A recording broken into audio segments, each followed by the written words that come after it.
Hey, this is the last installment of the Lace Knit Along, and sorry I missed you out a week when we were at David's mother's and I was very exhausted, and we had a lot going on getting ready to pack and to leave on Friday. So you missed the last installment, and to be quite frank, I didn't finish it till tonight.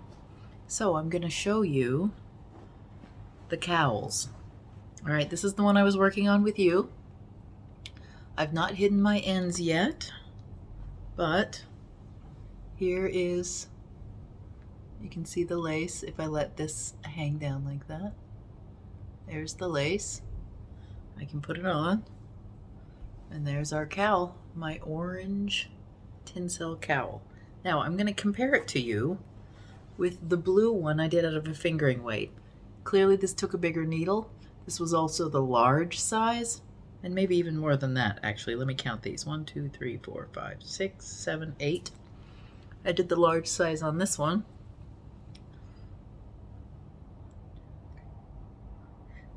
Yep, 8. So, if you choose a fingering weight wool yarn versus the tinsel, you're going to go up at least 2 needle sizes, and this is the size difference you're going to get in your cowl. Okay? I would recommend that if you're a really, really early beginner, that this is probably a little easier to accomplish. If you're a beginning knitter really branching into lace quickly, that you might want to think about using a fingering weight. I love, love, love tinsel. Tinsel is great for summer, spring, when it's a little warmer. So think about that too. All right, I had, from my little half skein or my 50-gram skein, I had this much left. I almost wish I started to do another repeat, but I chickened out after one round. So I have a little extra row on here. But I probably could have done at least another half zigzag, if not the full one. But I got scared. And I should have just weighed this stuff. But I will tell you that the bind off that I use uses more yarn than your standard bind off. So what you're going to see next is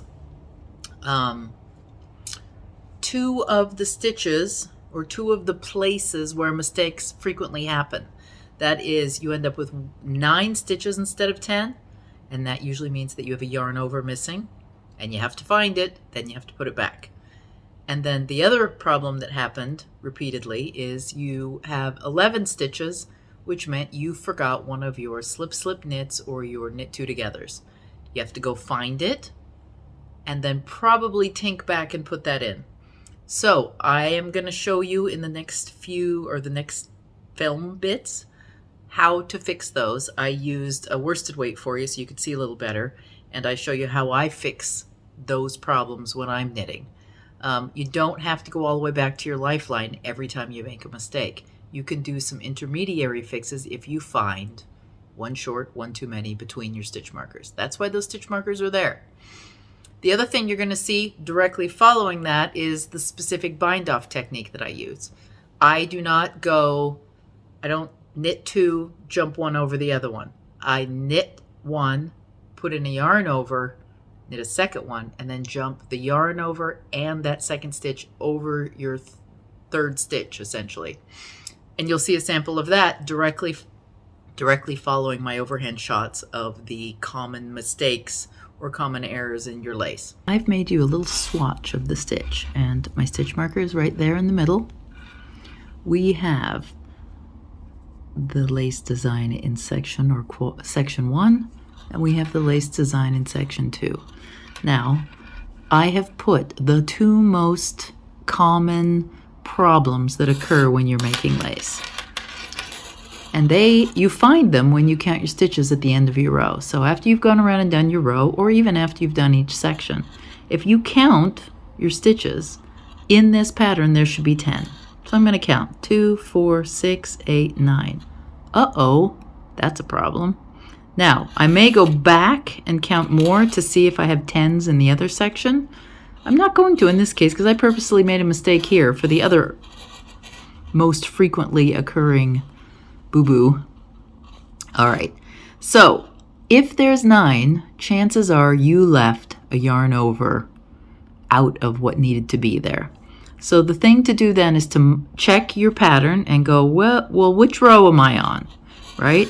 All these, I should have a yarn over in every row right as my second stitch, because either we do a knit 2 together and a yarn over, or we do a knit 1 and a yarn over.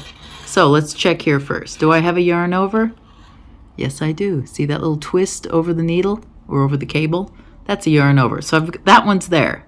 So that means that chances are I've forgotten the one that goes on the zigzag. So I know that my missing stitch is right between these two. See how the zigzag should come up, and right in there, that's where I need to pull a yarn over up out of the work. So I'm going to grab the other end of my circular needle. I'm going to load these stitches onto the end of it to get to the place where the mistake is or the error is. One more. And my yarn over needs to be right there. So let's check this. Is that the right direction? Nope, needs to go that way. So there's my yarn over returned. And we have, let's check to make sure we have 10. Let's actually put these back. Now move them back where they belong. And back and back and back. And let's count our stitches. Do we have 10 now? 2, 4, 6, 8, 10. So we fixed the problem. When we come back, this stitch, this missing yarn over, will now be in place. It'll either be a knit round and you'll see it, or in this little swatch I purl back to get it to show up. But our zigzag will be in the right position. Now the other problem you can have is too many stitches. In this instance, you can see what I've got here after my stitch marker. I have 2, 4, 6, 8, 10, 11 stitches. That likely means that I have missed either a knit 2 together or a slip knit. So let's see what we have here. There's the one place where my 2 stitches might be. This row says I should knit 1 yarn over, there's that. And then I should have a slip knit after that. But look what's missing. I don't have a slip knit after that. So I need to tink back.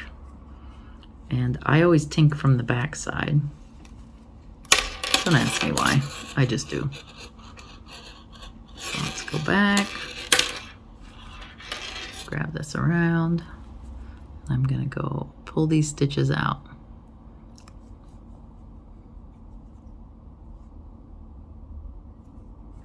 Take them off. Go back to the 3rd stitch, because that's where I forgot my slip knit. You can dip down, like for example, if I wanted to go back and just do my purl stitches across the back, or the knit round in this instance, I could do that. And I will do that frequently. All right, I'm back to the beginning of the lace stitch. I need a yarn over and a slip knit instead of the one I missed before. Slip knit. And then I believe I have a knit 1, knit 2 together for this row, knit 2 together, yarn over, and knit to the end of the row. Now, have I fixed these 2 problems? Let's see. I've got 2, 4, 6, 8, 10. 2, 4, 6, 8, 10. Yep. So, if you have 9 stitches, it means you missed a yarn over. If you have 11 stitches, it means you either missed a slip knit or a knit 2 together, depending upon which row you're on. But the nature of this pattern is there are always 2 yarn overs and there are always 2 slip knits or knit 2 togethers. So really narrowing down where your error happened can be not so difficult, hopefully. Okay, that's the 2 most common stitches found. The final piece of advice I'm going to give you with this project, in the very final rows, we are binding off. And I'm going to bind this off the rest of the way tonight. And the way that I bind off is, this is my knit one on the needle. I do a stretchy bind off, especially with tinsel, because it's really easy to bind off too tight. So I've got my first knit stitch, yarn over, second knit stitch, and then I'm going to not just leapfrog the first stitch over the second stitch. I'm going to do both of them, and you can do them separately or together. So the yarn over goes over, and then the first stitch goes over, and then I've got that one bound off. Yarn over, knit one, take the first stitch over, or the yarn over stitch over the top, leapfrog, and then leapfrog the first one. Yarn over, knit one, 2 stitches go over. And if you're savvy, you can just throw them both over at the same time. What we're doing is ensuring that there is a very loose bind off. And if you see right here, see how this is looser? I cannot, with this yarn over, it makes it much more difficult to bind off too tightly. Yarn over, leaps over, first stitch leaps over. Yarn over, knit one, yarn over goes over, and then the first stitch goes over the needle. Yarn over, all the way around the cowl. And see how loose that bind off is? Okay, I'm going to finish this up and then I'll get right back to you and I'll let you see the finished cowl, unblocked of course. After that, we're done. You have finished cowls. Here they are. All right, I hope this is good. I hope you've been successful with your lace cowl. I will see you definitely I'll see you in a couple of days as I continue my trip through the Arctic regions, including Norway, Svalbard. What do we got? The Faroe Islands, we've got the Iceland, and we have the Shetland Islands. So I'm going to collect footage as we go. I also have some footage coming in Manchester that I've just filmed today, as well as at my friend's house in Yorkshire. They're doing like a whole home project, so you're going to get to see the state of that. And that's it. So if you want to see all those things coming up and you want to stay tuned for our next lace knit along, make sure and subscribe to the channel, give us a thumbs up, ring the bell for subscription so that you're notified when the next videos come. And I will see you in a couple of days with video either about the house in Yorkshire or Manchester. Bye.